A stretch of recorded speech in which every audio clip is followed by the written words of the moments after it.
Vous avez en face de vous le pire littéraire du monde. Je vous ai déjà parlé d'Hunger Games, que c'était une série que je trouvais incroyable, que je trouvais très bien construite. J'étais même pas au courant qu'il y avait un nouveau tome qui allait sortir. Je l'ai appris 2 jours après la sortie. Voilà, je sais pas comment j'ai fait. Le littéraire en carton, vraiment, vraiment. Je sais pas comment j'ai fait pour passer à côté de l'info. Normalement, un livre Hunger Games, je me disais, incapable de le louper, tu vois. Je l'ai appris, mais après tout le monde. Catastrophe. Je me suis rattrapé, je l'ai lu en 2 jours. Au cas où vous ne seriez pas au courant, il s'agit d'un nouveau titre de Hunger Games, concentré sur le personnage d'Emich. Donc bref, un livre centré sur les jeux de Emich, sur comment est-ce que lui a réussi à faire les Hunger Games. Et avant de parler un petit peu plus de ça, je vais reparler d'un autre spin-off. Celui-ci, hein, un autre spin-off qui a été fait sur le président Snow. Je vais d'abord un peu expliquer les deux parce que ils sont pas faits de la même façon. Donc ce spin-off, il est sur le président Snow. Il est centré sur le grand méchant. Et pourquoi c'est une bonne idée? Parce que le président Snow, on ne connaît rien de son passé dans les 3 premiers livres. On ne connaît rien, on ne sait pas comment il est arrivé président. Si à partir du tome 3 on a des petites infos, mais vraiment rien du tout, des miettes sur sa personnalité. On ne sait pas du tout sa façon de voir les choses, on ne sait rien, c'est un personnage très mystérieux. Donc c'était intéressant de faire un bouquin sur lui. D'autant que ça change de point de vue. Snow il est vieux, donc on suit son point de vue à 18 ans, c'est-à-dire 10 ans après la fin de la Grande Guerre entre les districts et le Capitole. Donc du coup, comme je dis, il y a un point de vue très très différent. Ils sortent d'une guerre, ils ont un point de vue sur les districts qui est abominable, et on comprend mieux du coup leur façon de voir ceux qui sont pas du Capitole. Snow, il vient d'une famille qui s'est appauvrie de ouf pendant la guerre, donc lui aussi, ça lui donne une personnalité, enfin ça explique pas mal de traits de sa personnalité, notamment son envie de pouvoir, son envie de redorer le nom de sa famille. Et surtout, ça nous montre les 10e Hunger Games. Autant dire que là, les Hunger Games, c'était les balbutiements. C'est-à-dire qu'on balance 24 gamins avec quelques armes et puis on filme et c'est tout, quoi. Mais il n'y a rien. La moitié des participants, ils meurent avant le début des jeux parce qu'ils sont même pas nourris. Personne ne regarde dans les districts parce que de toute façon, il n'y a pas d'électricité. Enfin, tout le monde s'en fout. Celui qui réussit à gagner, bah, il est renvoyé dans son district pour y crever de faim et puis tout le monde l'oublie. Enfin, c'est vraiment le tout début, il n'y a rien qui est fait encore. Donc ça aussi c'était intéressant, parce qu'on a un autre type de temporalité, quoi. Non seulement on a un personnage ultra nouveau, et puis en plus on assiste aux Hunger Games à une époque où il y avait encore rien, donc ça nous permet de voir un peu le décalage, et puis c'est pas pour rien que ce soit les 10e dans ce jeu-là, justement, c'est là qu'on va introduire la notion de sponsor, d'envoyer des cadeaux aux tribus, de faire des petites interviews au début, enfin, il y a plein de choses qui vont se mettre en place pour la suite. Donc bref, ce tome-là, la balade du serpent et de l'oiseau chanteur, oui, je regarde le titre parce que je l'oublie à chaque fois, c'est une très bonne idée de 4e tome.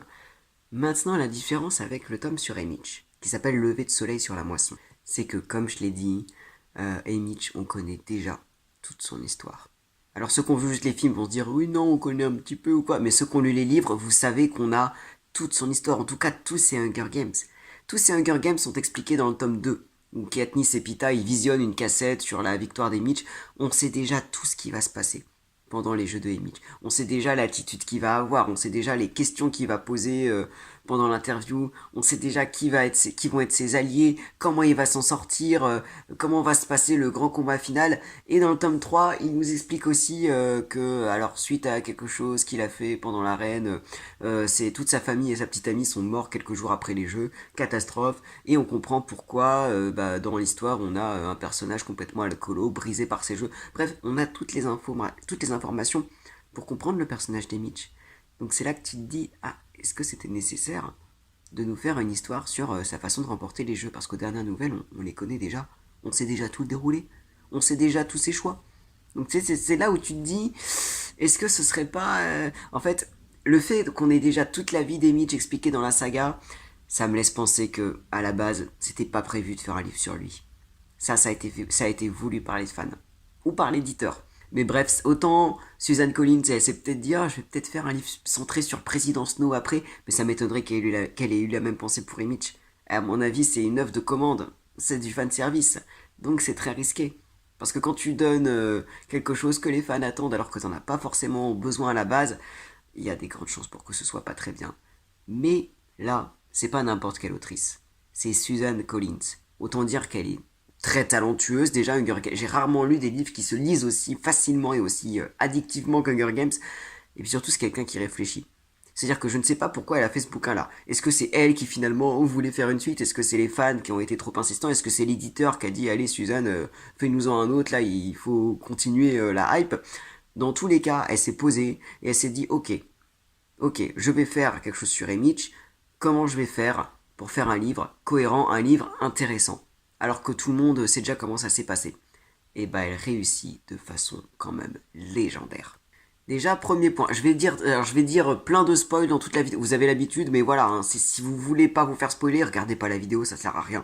Mais déjà, premier point, elle réussit bien à différencier les caractères d'Emich et de Katniss. Parce que les deux, dans la série originale, ils se rejoignent beaucoup. On n'arrête pas de dire qu'ils se ressemblent pas mal, qu'ils ont les mêmes caractères pourris, ils viennent du même milieu aussi. Donc le risque c'était d'avoir un sous-Katniss, tu vois. Mais Suzanne Collins réussit quand même à bien jouer. C'est-à-dire que, alors, ils se ressemblent encore, hein. Emmett a 16 ans, il est débrouillard, il est un peu vindicatif, il est un peu blasé, il est très blasé, mais il est pas pareil que Katniss. Katniss, elle est dans la survie à fond, elle joue le rôle d'adulte, c'est elle l'adulte de la maison. Emmett, lui, il a encore sa mère. Sa mère qui est active, qui n'a jamais cessé d'être une figure rassurante, d'être une figure à la hauteur, tu vois. Donc lui aussi, il veut protéger son petit frère, aider sa mère à avoir un peu d'argent, à survivre. Donc il prend ses responsabilités, c'est un gamin voilà très débrouillard, mais il fait plus adolescent que Katniss. Katniss, c'est une gamine qui est obligée d'endosser le manteau d'adulte. Et Mitch, il est quand même un peu plus relax là-dessus. Donc ça lui donne un côté un peu plus canaille, et puis du coup, il se laisse plus vivre, il a plus d'amis, il a même une petite amie. Donc déjà, ça crée quelque chose d'intéressant entre les deux. Quand Katniss est arrivée pour les Hunger Games, elle veut juste survivre. Tant pis si elle veut être une machine à tuer, tant pis, l'important c'est de survivre pour pouvoir retrouver sa petite sœur et recommencer à prendre soin d'elle. Alors que Emmett, lui c'est différent. Lui il va plus être dans la révolte, parce qu'il va plus avoir la possibilité de le faire. Donc ça va être très intéressant. Ça va être les jeux d'un mec complètement révolté qui a envie de faire souffrir le Capitole. Katniss, pas du tout. Hein. Katniss, dans les jeux, je vous ai déjà dit, hein, Katniss, c'est pas une héroïne résistante à la base. Hein. Elle est pas du tout dans ce truc-là. C'est juste une pauvre gamine qui se retrouve à la tête de la révolution sans qu'on lui ait demandé et qui se fait manipuler allègrement par les deux camps. Mais Mitch, lui, dès le début, alors il est résigné à son sort, il cherche pas forcément à survivre, il se dit bon bah je vais clairement mourir, hein, c'est le Hunger Games, mais il se dit allez, là ce que je vais faire c'est essayer de faire chier le plus possible le Capitole là. Et ça, c'est un parti qu'on n'avait pas. Je vais pas forcément tout résumer parce que bon, ce serait un petit peu long, puis j'imagine qu'il y aura bientôt un film qui sortira pour adapter ce livre. D'ailleurs, le film sur le président Snow est excellent, enfin très très bien adapté, je trouve. Donc c'est très bien. S'il y a un film sur Emmett, j'irai le voir avec plaisir. Par contre, putain, qu'est-ce que c'est. Alors, vous allez trouver ça bizarre, mais putain, qu'est-ce que c'est violent. Je sais, c'est Hunger Games, donc c'est logique que ce soit violent, mais la vache, les morts. On peut parler 2 secondes de la façon dont certains personnages meurent. C'est horrible. Il y a un petit bonhomme de 12 ans, attention les yeux, qui se fait manger vivant par des écureuils mutants. Il ne reste que le squelette après. Mais littéralement que le squelette. À côté, la mort de roue, c'est une promenade de santé. Ah mais c'est terrifiant. On parle pas non plus du personnage de Loulou, enfin ça c'est... Faudrait en parler beaucoup de ce personnage, mais... Et Mitch pour le coup, les choses auxquelles il assiste dans ce livre, ça justifie le fait qu'il devienne alcoolique par la suite. Complètement. De toute façon, c'est le cas pour tous les vainqueurs. Hein. Je crois que je t'avais déjà dit dans ma vidéo principale, tous les gens qui gagnent le Hunger Games, ils deviennent fous. Enfin, ils ont des séquelles à vie, ils ont des cauchemars, ils ont des addictions parce qu'ils sont traumatisés par ce qu'ils ont été obligés de faire et de voir à l'adolescence. Et du coup, donc le problème que j'ai eu au début, c'était, ok, on va voir les jeux des Mitch. Et dans ma tête, j'étais en mode, alors je sais déjà qui va se faire attaquer par telle personne, qui va finir en duel avec telle personne, qui va s'allier avec telle personne, à tel moment. Je sais déjà ce qu'il va dire dans telle interview. Je sais déjà quel costume il va porter à la cérémonie d'ouverture. Et je me disais, comment ils vont faire pour rendre ça intéressant? Et bah, Suzanne Collins, elle se débrouille extrêmement bien. En fait, il se passe beaucoup plus de choses que ce qu'on pense. Parce que tout ce qu'on sait sur les jeux des Mitch, c'est à travers une cassette, c'est à travers une rediffusion de ces jeux que Katniss et Pita regardent. Ouais, c'est une diffusion. Mais le Capitole, il utilise de la propagande. Ça veut dire que cette diffusion, elle a été coupée. Il y a tous les moments gênants, tous les moments un peu de rébellion qui ont été coupés. Il y a des passages entiers qui ont été remontés. Et du coup, la vraie version qu'on a, donc la version avec Emmett, quand on suit le bouquin, il se passe nettement plus de choses. Il y a des alliances improbables qui se mettent en place, il y a des déclarations de guerre ouvertes, il y a des mouvements de rébellion terrifiants, et tout est coupé au montage final, pour ne pas laisser de traces. Et ça, c'est brillant comme façon de faire. Ça tombe pas comme un cheveu sur la soupe parce que la propagande et la manipulation des images, c'est un thème principal, c'est un thème fondamental dans Hunger Games. Et c'est brillant. Parce que du coup, alors évidemment, on sait comment ça va se finir, on connaît la plupart des enjeux, donc on n'est pas surpris de certaines choses, mais on a quand même du suspense. Je veux dire, il y a une alliance entre tous les tribus qui viennent des petits districts face aux tribus de carrière, les tribus un peu riches. Il y a une alliance qui se monte pour se dire, allez, c'est toujours eux qui gagnent, et si on s'alliait cette fois pour les vaincre. Et tu te dis, mais oui, trop bien, comment ça se fait que j'en ai pas entendu parler? Bah j'en ai pas entendu parler parce que le Capitole a tout coupé ensuite dans le montage final pour qu'il n'y ait plus aucune trace de cette alliance entre gens défavorisés. Et ça c'est excellent. Et dès le début d'ailleurs on le voit la manipulation des images. Quand les tirages au sort sont faits, qu'on appelle le nom des gamins qui vont devoir s'entretuer et que il y a les caméramens qui demandent aux familles ah, vous pouvez refaire votre cri de désespoir pour que je puisse l'enregistrer pour la caméra, ce sera encore plus larmoyant. C'est affreux cette scène là. Et c'est quoi chapitre 2 cette scène-là où ils reprennent tous les trucs, ah tu peux réagir à l'appel de ton nom encore, mais de façon plus violente, pour faire des images, c'est terrifiant, c'est terrifiant. C'est la première fois qu'on voit ça dans la série, mais en même temps, on se doutait que c'est ça qui se faisait, qu'il y a des scènes voilà qui sont répétées, avec les vrais gens, t'imagines. C'est terrifiant. Et en même temps, c'est incroyable. La cérémonie d'ailleurs qui se passe de façon scandaleuse et Mitch qui est pas du tout choisi de base et c'est vraiment un concours de circonstances qui fait qu'on avait besoin d'un vainqueur, on avait besoin d'un tribut. On a dit ah bah tiens bah toi va prendre la place de l'autre qui vient de mourir. Enfin c'est vraiment rien ne respecte les règles, sauf que dans le montage final ça donne tous les problèmes sont effacés et ça c'est incroyable. Il se passe beaucoup de choses pendant les jeux de Mitch. Et pour le coup, je vous parlais de révolte, là il fait vraiment des attentats quoi. Et Mitch il est là pour péter la tronche aux Hunger Games. Donc il y a des missions de rébellion, il essaie d'infiltrer le cœur de l'ordinateur des Hunger Games pour faire sauter tous les jeux, vraiment pour déclencher une guerre ouverte. Tout est enlevé ensuite dans le montage final. Personne ne doit être au courant de ce que fait Mitch. Et ça, c'est brillant. Quand à la fin de ces jeux, parce qu'on devine qu'il gagne, et quand à la fin de ces jeux, il voit la rediffusion finale, et à chaque fois, il se dit, mais putain, elle est morte dans mes bras, et ça donne l'impression qu'en fait, elle est morte à 10 kilomètres. Là, ce moment-là où machin s'est sacrifié pour truc, ils l'ont enlevé, ça donne l'impression que c'était un accident. Et ce moment-là, quand j'ai fait ça, on l'a coupé, ça donne l'impression juste que je faisais ça. Et on sent Mitch qui panique, qui se dit, mais c'est pas possible, ils ont enlevé tout ce qui faisait la force de ces Hunger Games, tout le message qu'on a voulu faire. Et c'est brillant, c'est brillant. C'est pour ça qu'en fait, toutes les infos qu'on pensait savoir dans le tome 2, c'était une toute petite information de rien du tout. Et c'est brillant, c'est brillant. Parce que tu redécouvres les Hunger Games, tu redécouvres aussi la rébellion contre le Capitole à un stade beaucoup moins avancé, à un moment où rien ne marchait, où il y avait des tentatives mais qui étaient toujours foireuses, ou alors qui enlevaient un petit écrou de la grande machine, mais c'est tout. Et c'est très intéressant aussi, mine de rien. Bref, c'est pas vraiment le suspense que j'aurais pensé retenir de ce livre, mais franchement, il y a un suspense de dingue. Ils arrivent à mettre un suspense incroyable alors qu'on pensait avoir toutes les infos. C'est fou.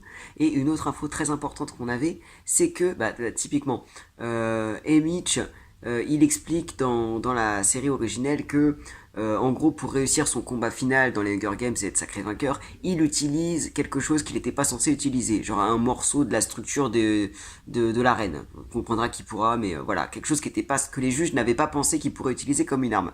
Donc, dans le livre, il explique, ouais, du coup, j'étais pas censé faire ça, je l'ai utilisé, donc on y a vu une trahison, du coup ils ont tué ma famille et ma petite amie pour me punir. Et je me rappelle qu'à l'époque, je m'étais dit, juste pour ça. Genre juste, il utilise en gros la paroi de l'arène pour que ça rebondisse. Oui, c'est un cratère, mais c'est pareil quoi. Il utilise genre le bord de l'arène pour faire rebondir une arme, et on considère que c'est un méga acte de rébellion. Je me disais, mais c'est quand même bizarre, c'est quand même assez léger.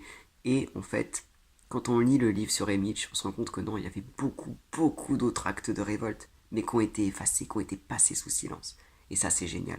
Ce que j'aime beaucoup, c'est que quand Mitch voit le montage final, il panique et il regarde autour de lui, il se dit mais putain les autres ils étaient à la télé, ils ont vu la télé, ils se rendent pas compte que c'est pas normal, que ça s'est pas déroulé comme ça, et en fait il ne sait pas si tous les jeux ne sont pas filmés en live et que tout est remonté de toute façon, que les gens n'ont jamais accès à la vraie version, ou que les gens ont accès à la vraie version mais acceptent inconsciemment ce qu'on leur propose sans réfléchir. On sait pas en fait. Et les deux réponses sont ultra intéressantes. Donc ça, c'est vraiment brillant. Et donc voilà, encore une fois, on sait que la mère, le petit frère et la copine des Mitch vont mourir juste après son retour. On le sait dès le début. Donc quand il est avec sa copine les Nordov, on se dit au revoir les Nordov, tu vas mourir, tu vas bientôt mourir. On sait pas comment. Mais du coup au début, à la fin, je me suis dit il va plus y avoir de suspense là. Maintenant on sait que tout le monde va mourir, mais on a quand même du suspense. Parce que enfin, le fait de savoir, ça crée du suspense. On sait ce qui va se passer, on sait pas comment et on sait pas exactement quand. Et puis au moment où Mitch s'apprête à retourner chez lui après sa victoire, le président qui lui dit juste bon retour. Et on comprend ce que ça veut dire. Bon retour chez toi. On comprend que en fait il va retrouver que des cadavres. Et donc Mitch panique, il se dit qu'est-ce qu'il a dit. Qu'est-ce que je dois m'attendre à trouver chez moi. On sait nous ce qui s'attend à retrouver. Et ça fait un suspense de fou. Je sais pas si ceux qu'on lu le livre seront d'accord là-dessus, mais le passage où Mitch se rend compte que ce qu'il attend chez lui, ça va sûrement être des affreuses nouvelles, c'est génial. Quand tu connais ce qui va se passer, c'est extrêmement bien écrit. Un autre point qui est quand même intéressant, c'est qu'on retrouve des visages connus, quoi. Parce que les jeux des Mitch, c'était 25 ans avant le début de la saga Hunger Games. Donc il y a quand même pas mal d'autres personnages qui sont déjà mis en place. On voit Effie Trinket qui découvre le monde des Hunger Games, qui est un personnage vraiment très drôle et vraiment excellent. Donc c'est super de la rencontrer ici. On a Beatty, un ancien gagnant du District 3, qui est un personnage que j'adore et que j'ai adoré découvrir d'autant plus. On a Wires, qui est une pauvre femme qui est complètement, enfin, qui a perdu les pédales à cause de ces jeux qu'on rencontre dans le tome 2. Là, on la rencontre, c'est encore une adolescente, elle vient tout juste de gagner les derniers jeux. On découvre, enfin, comment elle a fait pour gagner sans jamais tuer personne. Enfin, c'est fou, quoi. Max, évidemment, la mentor du District 4, enfin, qui est vraiment génial. Il y a beaucoup de personnages qu'on connaît un petit peu et beaucoup de clins d'œil, peut-être même un peu trop d'ailleurs, parce que est-ce qu'on avait besoin qu'Emitch soit l'ancien meilleur pote du père de Katniss? Oui, alors ok, c'est mignon parce qu'on se dit, oh là là, du coup, c'est pour ça qu'avec Katniss, il y a un lien particulier. Ouais, non, non. Moi, j'aime pas le fait que ça puisse jouer dans sa relation avec Katniss. Le fait que aussi ils s'entendent de base très mal et que finalement, bon, ils se sentent proches parce qu'ils se ressemblent, c'est parce que, ouais, j'ai connu ton père quand j'étais ado. Non, non, moi je préfère imaginer que Katniss et Mitch ne se connaissaient pas du tout et qu'ils se sont, voilà, trouvés un peu cette ambiance père-fille, bah, tout seul en fait. J'aime pas trop l'idée qu'il puisse y avoir un affect qui explique ça, un affect ancien qui explique ça. J'étais pas content de ça. Je suis très content par contre d'avoir vu un petit peu la mère de Katniss, parce que ça pour le coup c'est très bien. Mais pareil, voilà, le père de Pita qui apparaît une fraction de seconde juste pour dire coucou, je suis le père de Pita, donc je suis là, reconnaissez-moi, on s'en fout. Enfin, tu vois, ça c'était un peu forcé quoi. Et même le truc avec les Covey. Alors les Covey, c'est un petit groupe de musiciens nomades qui ont été rattachés au district 12. C'est de ce groupe que fait partie la copine de Mitch, et c'est aussi de ce groupe dont vient la copine de Snow, qu'on découvre dans l'ancien hors-série. J'aime pas trop ce groupe-là, oui, mais j'aime pas trop le lien qu'on essaie de faire entre les deux. Le fait que Mitch commence à découvrir que, ah ouais, le président Snow, il était là, et puis il a pécho une Covey, lui aussi. J'aime pas le fait qu'il soit au courant de tout ça. Je préfère me dire que toutes les infos qu'on a là restent secrètes en fait. Que tout ce qu'a pu faire Snow, le fait d'avoir aimé Lucy Gray, de l'avoir potentiellement tué, je préfère que personne ne sache jamais en fait. Ça lui donne encore plus un aura. J'aime pas l'idée que Mitch soit au courant, tu vois, soit le seul au courant. Je sais pas. Je préfère me dire que dans les cycles originaux, juste il connaissait pas plus Snow que les autres. Donc voilà, il y a des liens qui sont sympas à faire, c'est toujours rigolo et sympa de voir des personnages qu'on a déjà vus avant et de les voir dans leur passé, mais on n'est pas obligé de tout lier. Ça c'est un problème des spin-offs, mais ça dans toutes les séries. De faire des relations avec les personnages. En fait, machin, c'était la tante de trucs. On s'en fout. Enfin, ça alourdit un peu les choses. Voilà, faut pas non plus créer des liens partout, surtout là où il y en a pas besoin. Donc voilà, là-dessus, c'était pas indispensable. Un point quand même que je trouve dommage dans ce livre, c'est que, alors Emmett, ouais, c'est super, mais est-ce que ça nous apporte vraiment des indices sur Emmett? Tu vois ce que je veux dire? Alors, ça nous explique pourquoi est-ce qu'il est devenu alcoolique, mais on le savait déjà. On savait déjà que s'il était alcoolique, qu'il était brisé, c'était à cause de ses jeux et du meurtre de sa famille et de son amoureuse. On le savait. Alors oui, on le voit, donc on voit que, effectivement, il a vu des choses horribles, mais on s'en doutait déjà. Enfin, comme n'importe quel gagnant, du coup. Donc, on n'apprend rien dessus. que Mitch était le genre un peu narquois, un peu canaille, un peu à respecter personne, on s'en doutait aussi. Enfin, c'est pas une surprise, tu vois. Euh, Tu vois, en fait, c'est ça. À quoi est-ce qu'il a servi concrètement? Et puis pareil, encore une fois, les Hunger Games des Mitch, ça se passe 25 ans avant ceux de Katniss. Ça y est, il y a quelques ajustements qui vont changer dans le fonctionnement des jeux, mais concrètement, tout est mis en place. C'est concrètement la même chose qu'on connaît maintenant, tu vois. Il y a pas de truc, ah ouais, ça se passait comme ça à l'époque, ah, ils ont changé ça depuis. Non, tout est mis en place maintenant. Enfin, tu vois ce que je veux dire? Ça nous apporte pas grand chose de plus. Même le point de vue, hein, alors ok, Mitch il a une personnalité un peu plus rebelle, mais bon, voilà. Et même son histoire, finalement. Alors, il fait des coups d'état, des coups de rébellion absolument fous. Au final, il n'y a rien qui change. La rébellion, elle stagne. C'est ce qu'on dit à la fin d'ailleurs. Beatty lui dit, bah oui, ça n'a pas marché cette fois, mais un jour, ça finira par marcher. Concrètement, c'est ce livre, il nous montre pas un moment charnière de l'histoire. Contrairement à Snow, où là, c'est vraiment le début des Hunger Games tels qu'on les connaît et l'ascension d'un personnage qu'on connaissait pas. Katniss, bah évidemment, ces jeux, c'est ça qui va enclencher la vraie révolte. Mais celui des Mitch, c'est tranche de vie. C'est bah voilà, l'histoire d'un gagnant parmi d'autres qui a essayé et qui se fait punir par le Capitole parce que personne ne peut vaincre le Capitole. C'est ça en fait. Tu vois, c'est une histoire, bah, je veux paraître dur, mais une histoire un peu lambda. Alors qui est excellemment bien écrite, hein, avec des personnages géniaux, enfin, c'est un bonheur à suivre et c'est extrême. Ça étoffe beaucoup l'univers. On voit beaucoup plus, voilà, la manipulation du Capitole. Il y a des choses terribles qui se passent, des fois où presque ils sont en difficulté, tu sais, les juges, le Capitole, et en fait, ils se démerdent à la fin pour que personne n'en sache jamais rien. Pour que l'histoire ne retienne rien de révoltant de ce qui a pu se passer. Et ça, c'est brillant. Mais, mis à part ça, voilà. En fait, on peut se demander, et encore une fois, est-ce que c'était pertinent de faire ce livre? Parce que voilà, le point de vue de Mitch, c'est super, mais est-ce qu'on en avait besoin? Est-ce que ça nous a apporté des choses qu'on ne savait pas? Est-ce que ça a vraiment agrandi l'univers? Enfin, ça a étouffé l'univers, mais voilà, tu vois, je suis mitigé là-dessus. Le résultat est très bon, encore une fois. Il est très bien écrit, il est super. Et voilà, Suzanne Collins, elle s'est dit, bon, alors j'étais pas censé faire ce livre, maintenant il faut que je le fasse. Je vais essayer de bien le faire, de faire en sorte que ça vale quelque chose. Et ça marche, de ouf.